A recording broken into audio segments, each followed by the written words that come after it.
At sa punto ito, makasampo natin sa linyang telepono si Surigao del Sur Governor Johnny Pimentel. Governor Pimentel, magandang hapon po.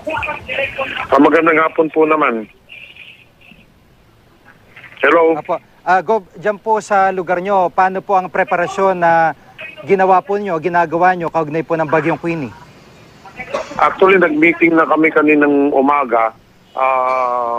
We have already activated our area coordinating council. We have a provincial disaster coordinating center.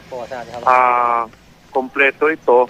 And then we have already activated it. So it's now on 24/7 mode, no? Kompletong tao dyan to monitor the situation.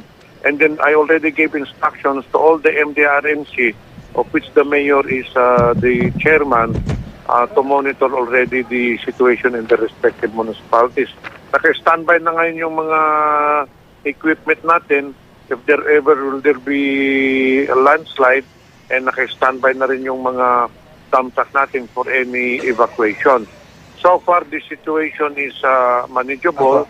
But since kagabi, nagsimula ng ulan, but the heavy rains started this morning. Talagang malakas na ulan. So we are monitoring if may flash floods na ba sa ibang lugar, and if there is a need to evacuate, we will immediately evacuate the people staying in the low-lying areas. But until now, so far, wala pa namang flash floods na nangyari. So naka-standby na lahat, ready for any eventuality. And as I've said, we have already activated our area coordinating council on a 24/7 basis. Apo. Gov, yung pong mga kakailanganing supplies, pagkain o gamot, naka-ready na rin ho ba ito sa inyong lugar? Yes. Ang importante dyan, we have been actually, even without this tropical depression, pagdating ng amihan talaga, because the climate in Surigao del Sur is quite abnormal, no?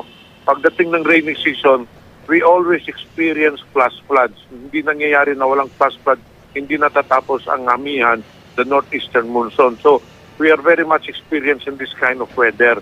So, lahat naka-ready ng equipment natin, including ang rescue boat natin, ang rescue truck natin, even our search and rescue team.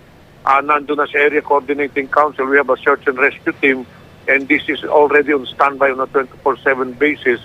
Kung may kailangan i-evacuate, may kailangan i-rescue, we have already the responders in the Area Coordinating Center. Opo, pero Gov, hindi ho ba talaga, kumbaga, parang expected magkaroon ng flash flood sa lugar nyo, considering na napakatindi rin ho nung mining na ginagawa dyan dahil yung mga bundok dyan sa Surigao del Sur, nakita ko ho, talagang halos flat na, hinahakot.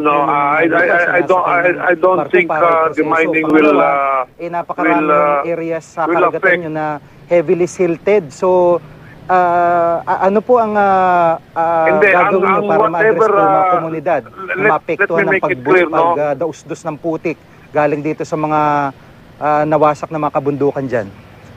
Wala namang nawawasak. I think you get the wrong information.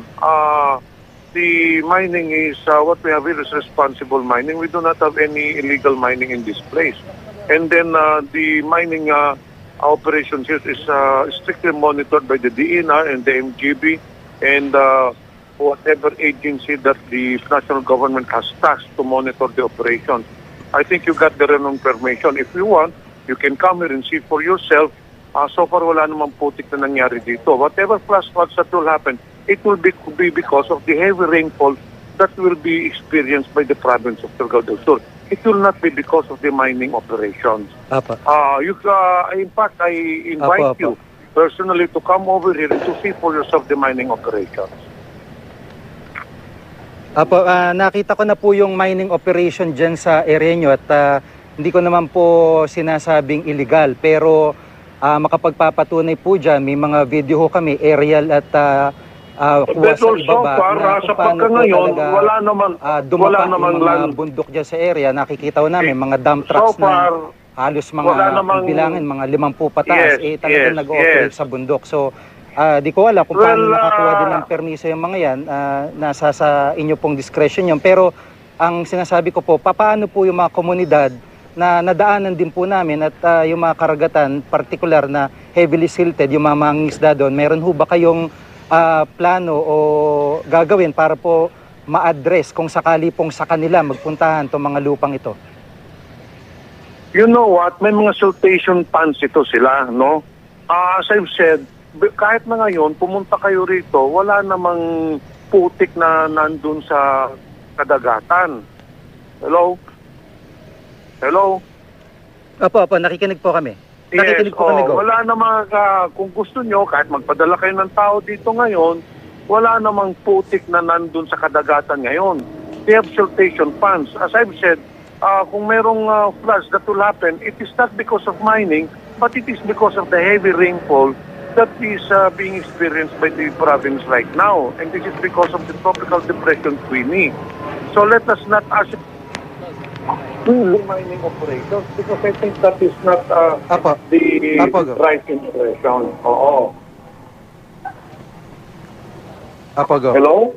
Sige po, Yes. at makikibalita ulit kami sa inyo. Maraming yes. salamat Okay. po sa pagkakataon, Okay. si Governor Johnny Pimentel ng Surigao del Sur. Maraming pong salamat.